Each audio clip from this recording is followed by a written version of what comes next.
তারপরে যদি গুনাহ করে, আমি আল্লাহ ঘোষণা দিলাম আমার ওই বান্দা এবং বান্দির গুনাহ আমি আল্লাহ মাফ করে দিব।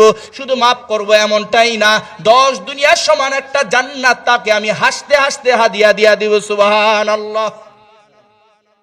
এরে নবীর উম্মতের দল, মায়ার নবী দয়ার নবী রাহমাতুল লিল আলামিন আরো সুন্দর ঘোষণা দেয়। কেমন ঘোষণা, কেমন ঘোষণা? মায়ার নবী দয়ার নবী রাহমাতুল লিল আলামিন বলেন যে আমি দুনিয়ার বুকে কেন এসেছি জানো? আমার আগে একজন নয়, দুইজন নয়, 1.25 লক্ষ নবী জমিনের ভিতরে আছে।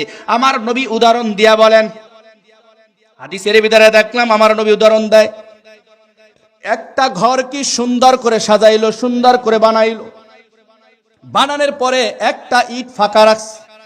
ঘরটা পূর্ণ হলো নাকি অপূর্ণ? সুন্দর করে টাইলস, মার্বেল টাইলস দিয়ে একেবারে সুন্দর করে রং টং দিয়ে কি করছে, সাজাইছে, কিন্তু একটা ইট ফাঁকা। ঘরটা দেখতে ভালো লাগবে?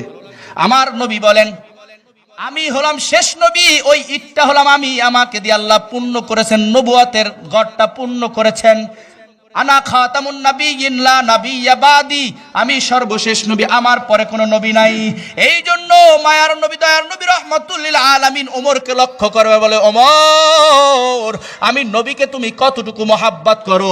ওমর বলতেছেন নবী আপনাকে মহাব্বত করি, আমার ছেলে, আমার মেয়ে, আমার টাকা, আমার স্ত্রী বুর্ত সব চাইতে আমি আপনাকে মহাব্বত করি, তবে আমার জীবনের চাইতে না। আমার নবী ডাক দিয়া কয় ওমর পরিপূর্ণ মুমিনে কামেল হতে পারো নাই, কারণ তুমি যদি পরিপূর্ণ মুমিনে কামেল হতে চাও তাহলে তোমার জীবনের চাইতে আমাকে বেশি ভালোবাসতে হবে।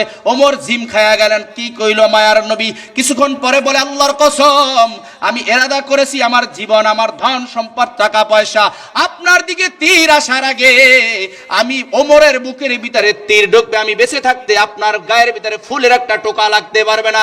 এই কথা বলে নবী বলতেছেন, নবীকে বলতেছেন আমার সবচাইতে বেশি ভালোবাসি।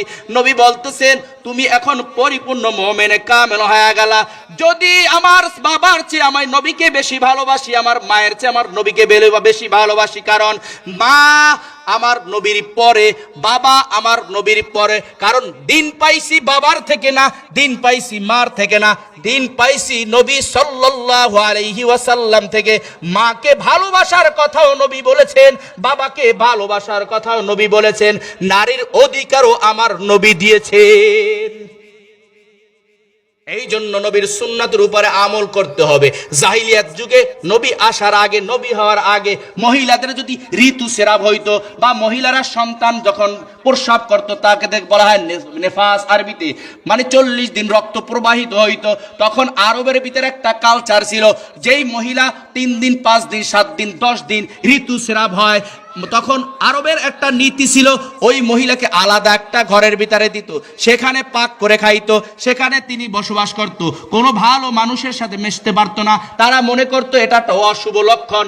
নবী আলাইহিস সালাতু ওয়াস সালাম নবুয়ত পাওয়ার পর ডাক দিয়া কয় আরবের লোক, মহিলারা 3 দিন, 5 দিন, 7 দিন, 10 দিন, যেটাকে বলা হয় ঋতুস্রাব বা মাসিক, আর মহিলারা যখন সন্তান জন্ম দিবে 40 দিন যে রক্তটা প্রবাহিত হবে, তখন মহিলাদেরকে আলাদা করে দিও না, তোমাদের সাথে রাখবা, তোমরা তাদের সাথে ঘুমাইবা, তোমাদের সাথেই তাদেরকে খানা খাওয়াইবা, তোমরা তাদের সাথে ওঠা বসা করবা, কারণ মুমিনের জুতা পাক।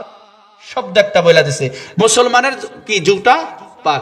এক মুসলমান ভাত খাইছে, তুমি তা সেই প্লেটে খাইতে পারবা। আর আল্লাহর নবী বলতেছেন এক মুমিনের জুতা অপর মুসলমানের জন্য শেফা। তাহলে নারীর অধিকার কে দিল? আরবের লোকেরা 3 দিন, 5 দিন, 7 দিন ঘর থেকে বাইরে করে দিত প্রতি মাস। এই তোদের সাথে ওঠা বসা যাবে না, আমার সাথে খাবি না, কারণ তোরা নাপাক, তোরা নাপাক, আমার সাথে খাবি না, আমার সাথে ওঠা বসা করবি না।